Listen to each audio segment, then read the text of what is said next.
जय माँ काली। सिद्ध शक्तियों से कैसे बात की जाती है? जब आप किसी साधना को संकल्प के माध्यम से पूर्ण करते हो, पूरी निष्ठा से साधना को निभाते हो, पूरा नियम आपने जो भी समय दिया है, जितने माला आपको करना है, सब कुछ नियम से करते हो, तो ये हठ साधना होती है। यानी कि हठ क्रिया के द्वारा आप शक्तियों को बुलाते हो। तो ऐसी साधना में शक्तियाँ ज़रूर आती हैं, हर साधक को अनुभव होता है। पर साधक को ये नहीं पता होता कि उन शक्तियों से बात कैसे करना है, उनसे वचन कैसे लेना है। तो आज की वीडियो में हम यही जानेंगे कि जब शक्तियाँ आपके आसपास आती हैं, आपको वो बताती हैं कि वो आ चुकी हैं, कोई संकेत देती हैं, तो आपको उन शक्तियों से कैसे बात करनी है, कैसे वचन लेना है। सबसे पहले आप इस बात को समझिए कि जो शक्तियाँ होंगी वो आपको नाम बताएँगी। जैसे कि आप पूछेंगे उनसे तब वो नाम बताएँगी। देवी देवताओं का नाम ले सकती हैं, माँ काली का नाम ले सकती हैं, हनुमान जी का नाम ले सकती हैं, लेकिन वो सिद्धि होती है। डायरेक्ट हनुमान जी, काली जी ये सब नहीं आती है।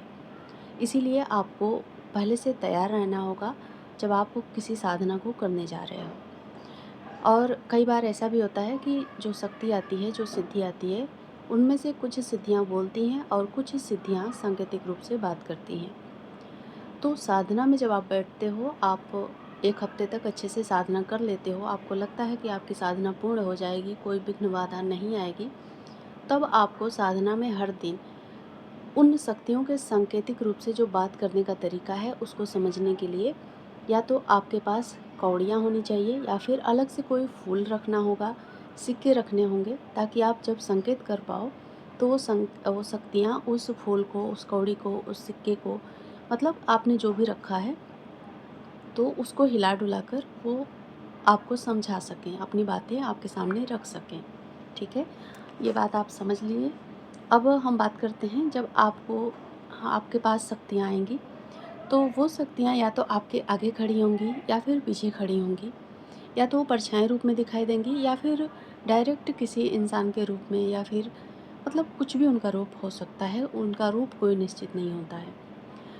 जैसे ही वो शक्तियाँ आपके सामने आती हैं, तो आपको जाप तुरंत ही रोक देना होता है। अब साधक यहाँ पर गलती ये करते हैं कि उनको ऐसा लगता है कि हम जाप रोक देंगे तो शक्तियाँ उनको नुकसान पहुँचाएँगी। लेकिन आप इस बात को समझिए, अगर आप गुरु के शरण में रहकर साधना करते हो और आपका जो गुरु है आपके ऊपर नज़र रखे हुए है, तो वो शक्तियाँ हार्म आपको नहीं कर सकती, और वो शक्ति आपसे बात ही करने आई है तो फिर वो नुकसान क्यों हो जाएगी। इसीलिए आपको जाप करना रोकना होता है और फिर शक्तियों से बात करनी होती है। शुरुआत में आप शक्तियों से पूछेंगे कि आप कौन हो? आपका जो भी आपने अगर वो शक्तियाँ बोलती हैं तो डायरेक्टली बोलेंगी, अगर वो पीछे खड़ी हैं तो भी आपके कानों के पास सुनाई देगा, आगे खड़ी हैं तो भी वो आपको बोलकर बताएँगी। अगर वो शक्ति नहीं बोलने वाली है, जैसे मैंने बताया कि कुछ शक्तियाँ नहीं बोलती हैं, तो वो सांकेतिक रूप से आप उनको इशारा कर सकते हो कि अगर आप हनुमान जी की शक्ति हो तो इस फूल को यहाँ से यहाँ कर दो, कौड़ी रखा है तो कौड़ी को आप बोल सकते हैं कि यहाँ से यहाँ कर दो, वो शक्ति बताएगी। अब जब आप उनसे ये सब पूछ लोगे, तो अगर आपको कन्फर्म हो गया कि वो शक्ति किस चीज़ का, कौन से देवी-देवता की है, तब आप उनसे वचन लें। वचन लेने से पहले भी वो शक्तियाँ आप उनसे पूछेंगे, मतलब कि मैंने साधना की है, तो मुझे आप वचन दो कि मैं जब भी आपको याद करूँगा, आप मेरे पास आओगे, मेरा कार्य करोगे, मेरे परिवार की रक्षा करोगे। इस तरह से जो भी साधक के वचन होते हैं, पहले से उनको पता होता है कि हमें क्या वचन लेना है शक्तियों से। यानी कि साधना करने से पहले आपको पता होगा ना कि आपको किस चीज़ के लिए आप साधना कर रहे हो। तो उस हिसाब से साधक लोग अपने वचन रखते हैं शक्तियों के सामने। अब वचन देने से पहले भी शक्तियाँ आपको डरा सकती हैं, आपको बहका सकती हैं या फिर आपको लालच दे सकती हैं। तो यहाँ पर आपको गलती नहीं करनी है। जब यहाँ पर साधक लोग गलती करते हैं, जैसे कि वो डराएँगी तो आप डर गए, वो बहकाएँगी तो आप बहक गए, वो परिवार छोड़ने के लिए कह सकती हैं, वो आपको करोड़ों का लालच दे सकती हैं, आपको बहुत ही ज़्यादा मतलब प्रसिद्ध करने का लालच दे सकती हैं। इस तरह से जब वो एक जाल बिछाती हैं और उसमें साधक फँसता है, तब या जाकर यहाँ पर स्थिति खराब होती है। और ये स्थिति भी तब खराब होगी जब आप आपके अंदर दृढ़ संकल्प नहीं रहेगा, आप अपनी बातों से विचलित नहीं होगे।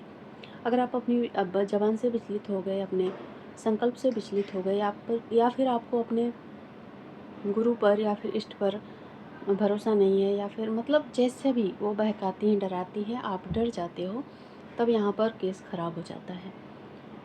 और इसी मतलब डर के कारण भी ऐसा होता है कि जल्दी से किसी कमज़ोर साधक को या फिर अविश्वासी साधक को साधनाएँ नहीं दी जाती हैं शक्तियों को बुलाने का या फिर सिद्धियों को बुलाने का। तो आपको डरना नहीं है, उनके बहकावे में नहीं आना है। जो भी आपने वचन लिख रखा है, रक्षा का वचन और याद करने का वचन, काम करने का वचन, उसी पर आपको टिके रहना है। साथ ही आपको ये भी याद रखना है कि कुछ वचन ऐसे शक्तियों से लिए जाते हैं जो कि आगे के लिए होते हैं। जैसे उस शक्ति का विसर्जन भी करना होगा, आप इस बात को याद रखिए। अगर आप मरने से पहले शक्ति का विसर्जन नहीं करते हो, तो आपको इसी जन्म मरण में मतलब सूक्ष्म रूप में फंसे रहना होगा और काफ़ी लंबे समय तक आपको, जो बोलते हैं ना कि एक सूक्ष्म शरीर होता है, तो उस सूक्ष्म शरीर में रहकर आपको पीड़ाएँ भोगनी होंगी या फिर जो भी ईश्वर का विधान है उसको भुगतना होगा। तो अगर आप मुक्ति चाहते हो तो एक समय के बाद इन सिद्धियों से आपको मुक्ति लेनी होगी। इसीलिए कुछ जो वचन होते हैं वो हमें आगे के लिए रखने होते हैं। जैसे शक्तियों से कहा जाता है कि मैं आपसे वचन लेना चाहता हूँ कि मैं आगे के समय में जो मेरी इच्छा होगी उसके अनुसार आप चलोगी। तो इस तरह से विसर्जन का वचन, मतलब ये विसर्जन का वचन अभी नहीं लेना होता है, लेकिन हमारे मन में रहता है कि आगे चलकर जब हमें शक्तियों का विसर्जन करना होगा तो हम शक्तियों से कह देंगे कि अब मुझे आपकी ज़रूरत नहीं है, आप चले जाओ। तो सिर्फ वचन के माध्यम से ही वो शक्तियाँ आपके पास रहेंगी और वचन के माध्यम से ही आप उनका विसर्जन कर पाओगे। तो इस तरह से शक्तियों से बात की जाती है, उनसे वचन लिया जाता है। और ये सारी जो प्रक्रिया होती है, कृपा कर आप अपने गुरु के पास जाएं, पूरी बात रखें कि आपको कैसे कैसे साधना करनी है, क्या वचन लेना है, सब कुछ।